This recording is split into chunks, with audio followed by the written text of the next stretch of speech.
গণ অভ্যুত্থানের অংশীজনদেরকে নিয়ে একটি অন্তর্ভুক্তিমূলক জাতীয় সরকারের জন আকাঙ্ক্ষা তৈরি হলেও দেশি বিদেশি অদৃশ্য ষড়যন্ত্রের কারণে সেটি হয়নি।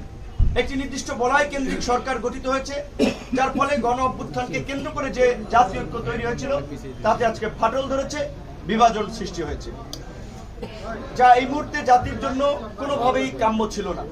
এমত অবস্থায় সরকারে থাকা 3 জন ছাত্র উপদেষ্টাদের মধ্যে একজন পদত্যাগ করে একটি দল গঠন করেছে।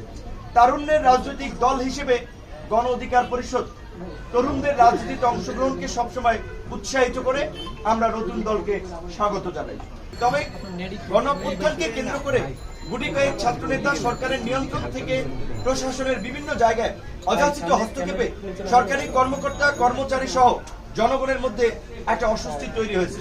যেহেতু আন্দোলনের পরিচিত মুখ থেকে সরকারের প্রতিনিধিত্বকারী ছাত্ররা রাজনৈতিক দল গঠন করেছে, সেহেতু সরকারের নিরপেক্ষতা বজায় রাখা ও জনগণ সহ রাজনৈতিক নেতৃবৃন্দের আস্থা ধরে রাখতে সরকারে থাকা অন্য 2 ছাত্র উপদেষ্টা সহ সরকারের প্রতিনিধিত্বকারী সকল ছাত্রদের পদত্যাগের আহ্বান জানাচ্ছি।